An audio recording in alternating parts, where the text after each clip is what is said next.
Ever felt like the stack of books you're supposed to read just keeps growing taller?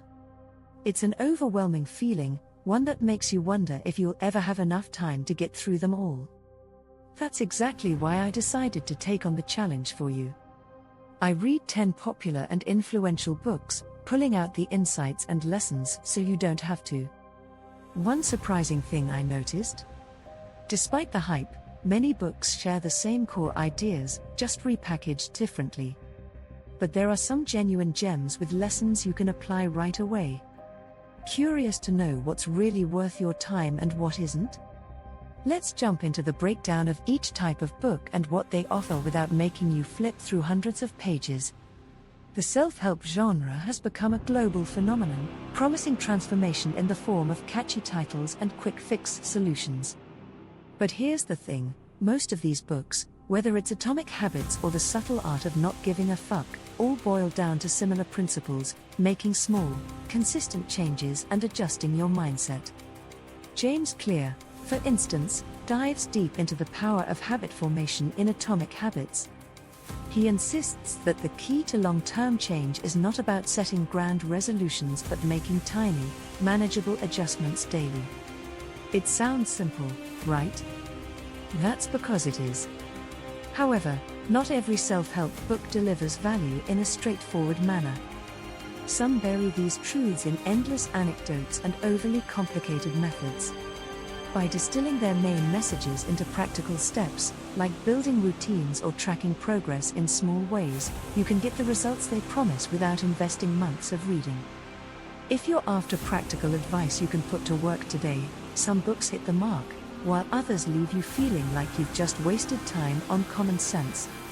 I'll highlight which are worth it, and which might be skippable. Business and productivity books promise you the secrets to success, but how many of them actually provide actionable strategies that work in real life? I dug into some of the most recommended titles like The Lean Startup by Eric Ries and Deep Work by Cal Newport. Both books offer insights into improving focus and maximizing output, but not all ideas translate seamlessly into daily routines. For instance, Newport's concept of deep work sounds ideal, setting aside uninterrupted hours to tackle important tasks, but the reality of most work environments makes this nearly impossible. However, the book does introduce practical tips, like batching similar tasks together to minimize distractions, that are applicable even if you don't have total control over your schedule. The Lean Startup emphasizes rapid testing and adapting based on feedback, an approach that's valuable beyond business, and even in personal projects. While some business books repeat the same ideas, there are a few with golden nuggets that can truly make a difference. Curious which strategies hold real value and which ones just sound good in theory? Let's break down what works and what doesn't. There's a certain pressure that comes with classic literature, like you need to read them to be truly well read. Titles like Pride and Prejudice, 1984, and The Great Gatsby have stood the test of time, but does that mean they still have something relevant to say today? Surprisingly, yes. Take 1984 by George Orwell, for example. Written decades ago, it still feels eerily relevant as it explores themes of surveillance and manipulation. Orwell paints a picture of a dystopian society that, when you look closely, mirrors many aspects of today's digital age. Similarly, Jane Austen's Pride and Prejudice might seem like just another romantic story on the surface, but it dives into societal expectations and the complexities of human behavior, topics that are still relatable. And then there's The Great Gatsby, a narrative about ambition, love, and the illusion of the American dream, all of which resonate even now. The trick is knowing which classics have timeless messages and which ones feel outdated. Interested in understanding why some of these works still hold value and how they connect to today's world? Let's explore these enduring themes and decide if these old tales are worth your time today. Memoirs and biographies are often marketed as sources of life-changing inspiration. We are promised insights into extraordinary lives, and sometimes, we're even encouraged to emulate these figures' journeys. But how many of these stories actually offer practical takeaways for our own, far less glamorous lives? I dove into a few popular ones like Michelle Obama's Becoming and Trevor Noah's Born a Crime to find out. Michelle Obama's narrative is undeniably compelling. Her experiences of growing up in a working-class neighborhood, becoming the First Lady, and balancing public life with private struggles resonate with many readers. But beyond the fascination, the book also emphasizes the importance of embracing your unique path rather than trying to fit into someone else's mold. Trevor Noah's memoir, on the other hand, is not just a story about growing up under apartheid in South Africa, it's a testament to resilience and adaptability. His humor, even in the face of adversity, provides a lesson in finding joy despite life's challenges. What do these memoirs have in common? They teach us that greatness often stems from ordinary beginnings and personal authenticity. If you're looking for inspiration that translates into your daily life, some biographies deliver, while others simply entertain. Curious to know which ones might actually move the needle for you? Let's unpack which life stories are more than just fascinating tales. Science books often seem intimidating, filled with complex theories and jargon. The fear of wading through dense pages of information can deter many, but some science authors have found a way to make these topics both accessible and engaging.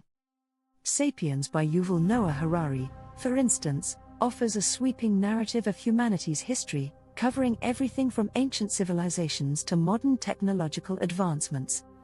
Harari's ability to weave storytelling with scientific and historical facts makes the complex journey of human evolution feel like an epic novel rather than a textbook. On the other hand, The Immortal Life of Henrietta Lacks by Rebecca Skloot explores the ethical dilemmas surrounding medical research through the lens of one woman's story. Skloot's approach to explaining the science behind cell research and its impacts on the medical community is compelling because it's personal. It reminds us that behind every breakthrough, there are human lives and stories at stake. These books show that science isn't just about numbers and data, it's about understanding the world we live in and how it shapes who we are. Want to explore these lessons without feeling overwhelmed by technical details? I'll walk you through the key insights and the emotional stories that make these books worth reading. Let's talk money. Finance books like Rich Dad Poor Dad and The Intelligent Investor are constantly hailed as must-reads for anyone wanting to understand wealth and investment strategies. But here's the truth: while some books offer genuinely helpful insights, others rehash the same old advice: save money, invest wisely, and avoid debt. In Rich Dad Poor Dad, Robert Kiyosaki emphasizes the importance of financial education, advocating for the idea that working for money alone isn't the path to wealth, making your money work for you is.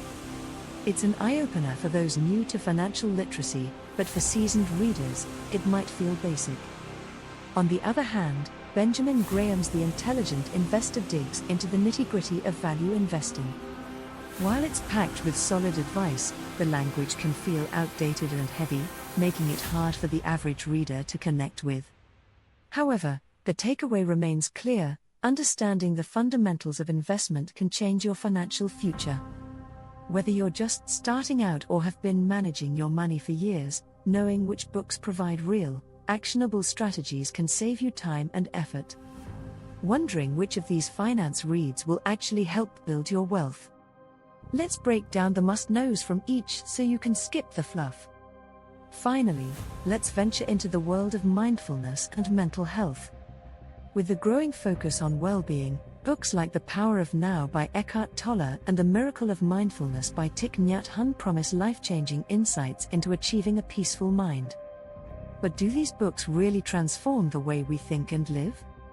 Tolle's The Power of Now encourages readers to let go of their attachment to the past and future, urging a focus on the present moment as the key to inner peace. It's an appealing concept, but applying it in our fast-paced, modern lives can be challenging. However, he offers practical exercises, like deep breathing and conscious awareness, that can be integrated into daily routines to bring about a sense of calm.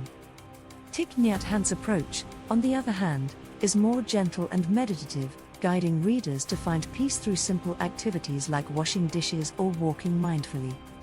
Both books emphasize the importance of slowing down and connecting with the present, but not everyone has the luxury of time to engage in lengthy mindfulness practices. The question then becomes, which of these books offers techniques that are practical and easy to adopt? Let's dive into their most valuable insights so you can begin cultivating mindfulness without the overwhelm. Reading these books and breaking down their insights was a journey that uncovered the gems hidden among countless pages. If you're looking for more content like this, where I take the deep dive for you, make sure to subscribe to my channel and hit that like button. It's the best way to stay updated on more book insights, practical tips, and valuable life lessons, all served up in bite-sized form.